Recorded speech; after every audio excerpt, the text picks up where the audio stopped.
கர்த்தருக்கு ஸ்தோத்திரம். இயேசு கிறிஸ்து நாமத்தினாலே வாசிக்கிறேன். 2 சாமுவேல் 24ஆம் அதிகாரம். கர்த்தருடைய கோபம் திரும்ப இஸ்ரவேலின் மேல் மூண்டது.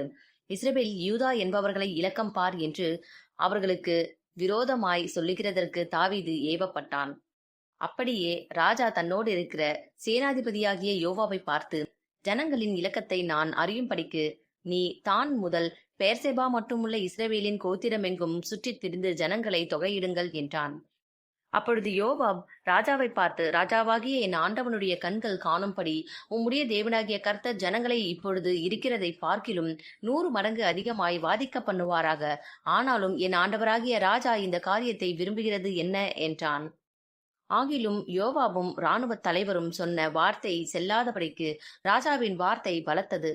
அப்படியே இஸ்ரவேல் ஜனங்களை தொகையிட யோவாபும் இராணுவத் தலைவரும் ராஜாவை விட்டு புறப்பட்டு போய் யோர்தானை கடந்து காத் என்னும் ஆறுகளின் நடுவே இருக்கிற பட்டணத்திற்கு வலதுபுறமான ஆரோவேரிலும் யாசேரிடத்திலும் பாளையமிறங்கி அங்கே இருந்து கீலேயாத்திற்கும் தாதீம் ஓத்சிக்கும் போய் அங்கே இருந்து தான்யானுக்கும் சீதோன் சுற்றுப்புறங்களுக்கும் போய் பிற்பாடு தீரு என்னும் கோட்டைக்கும் ஏவியர் கானானியருடைய சகல பட்டணங்களுக்கும் போய் அங்கே இருந்து யூதாவின் தென்புறமான பெயர்செபாவுக்கு போய் இப்படி தேசமெங்கும் சுற்றித் திரிந்து 9 மாதமும் 20 நாளும் ஆன பிற்பாடு எருசலேமுக்கு வந்தார்கள். யோவாப் ஜனத்தை இலக்கம் பார்த்த தொகையை ராஜாவுக்கு கொடுத்தான். இஸ்ரவேலிலே பட்டயம் உருவத்தக்க யுத்த சேவகர் 8 லட்சம் பேர் இருந்தார்கள். யூதா மனுஷர் 5 லட்சம் பேர் இருந்தார்கள்.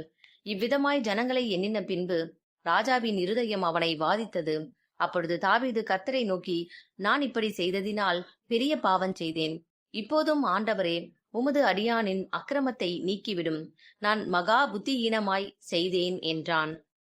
தாவீது காலமே எழுந்திருந்த போது தாவீதின் ஞான திருஷ்டிக்காரனாகிய காத் என்னும் தீர்க்கதரிசிக்கு கர்த்தருடைய வார்த்தை உண்டாகி சொன்னது, நீ தாவீதின் இடத்தில் போய் 3 காரியங்களை உனக்கு முன்பாக வைக்கிறேன். அவைகளில் ஒரு காரியத்தை தெரிந்து கொள். அதை நான் உனக்கு செய்வேன் என்று கர்த்தர் உரைக்கிறார் என்று சொல் என்றார். அப்படியே காத் தாவீதினிடத்தில் வந்து அவனை நோக்கி, உம்முடைய தேசத்தில் 7 வருடங்கள் பஞ்சம் வரவேண்டுமோ? அல்லது 3 மாதம் உம்முடைய சத்துருக்கள் உம்மை பின்தொடர நீர் அவர்களுக்கு முன்பாக ஓடிப்போக வேண்டுமோ?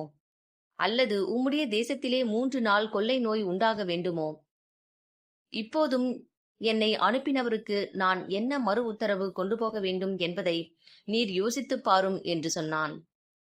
அப்பொழுது தாவீது காத்தை நோக்கி, கொடிய இடுக்கணில் அகப்பட்டிருக்கிறேன். இப்பொழுது நாம் கர்த்தருடைய கையில் விழுவோமாக. அவருடைய இரக்கங்கள் மகா பெரியது. மனுஷர் கையில் விழாதிருப்பேனாக என்றான். அப்பொழுது கர்த்தர் இஸ்ரவேலிலே அன்று காலமே தொடங்கி குறித்த காலம் வரைக்கும் கொள்ளை நோயை வரப்பண்ணினார். அதனால் தான் முதல் பெயர்செபா மட்டுமுள்ள ஜனங்களில் 70,000 பேர் செத்துப் போனார்கள்.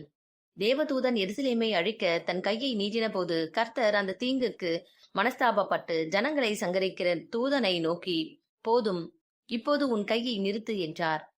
அந்த வேளையில் கர்த்தருடைய தூதன் எபூசியனாகிய அர்வனாவின் போரடிக்கிற களத்திற்கு நேரே இருந்தான். ஜனத்தை உபாதிக்கிற தூதனை தாவீது கண்டபோது அவன் கர்த்தரை நோக்கி, இதோ நான் பாவம் செய்தேன். நான் தான் அக்கிரமம் பண்ணினேன். இந்த ஆடுகள் என்ன செய்தது? உம்முடைய கை எனக்கும் என் தகப்பன் வீட்டுக்கும் விரோதமாய் இருப்பதாக என்று விண்ணப்பம் பண்ணினான். அன்றைய தினம் காத் என்பவன் தாவீதினிடத்தில் வந்து அவனை நோக்கி, நீர் போய் எபூசியனாகிய அர்வனாவின் களத்திலே கர்த்தருக்கு ஒரு பலிபீடத்தை உண்டாக்கும் என்றான். காத்துடைய வார்த்தையின்படியே தாவீது கர்த்தர் கற்பித்த பிரகாரமாக போனான். அர்வனா ஏறிட்டு பார்த்து ராஜாவும் அவனுடைய ஊழியக்காரரும் தன்னிடத்தில் வருகிறதைக் கண்டு அர்வனா எதிர்கொண்டு போய் தரை மட்டும் குனிந்து ராஜாவை வணங்கி, ராஜாவாகிய என் ஆண்டவன் தமது அடியானிடத்தில் வருகிற காரியம் என்ன என்று கேட்டதற்கு தாவீது, வாதை ஜனத்தை விட்டு நிறுத்தப்பட கர்த்தருக்கு ஒரு பலிபீடத்தை கட்டும்படிக்கு இந்த களத்தை உன் கையிலே கொள்ள வந்தேன் என்றான்.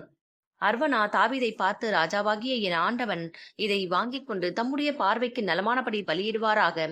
இதோ தகன பலிக்கு மாடுகளும் விறகுக்கு போரடிக்கிற உருளைகளும் மாடுகளின் நுகத்தடிகளும் இங்கே இருக்கிறது என்று சொல்லி அர்வனா ராஜ யோக்கியமாய் அவை எல்லாவற்றையும் ராஜாவுக்கு கொடுத்த பின்பு அர்வனா ராஜாவை நோக்கி, உம்முடைய தேவனாகிய கர்த்தர் உம்மிடத்தில் கிருபையாய் இருப்பாராக என்றான்.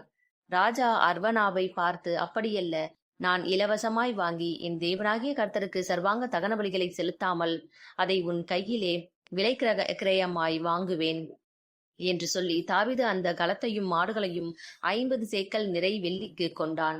அங்கே தாவீது கர்த்தருக்கு ஒரு பலிபீடத்தை கட்டி சர்வாங்க தகன பலிகளையும் சமாதான பலிகளையும் செலுத்தினான். அப்பொழுது கர்த்தர் தேசத்துக்காக செய்யப்பட்ட வேண்டுதலை கேட்டருளினார். இஸ்ரவேலின் மேலிருந்த அந்த வாதை நிறுத்தப்பட்டது. ஆமேன்.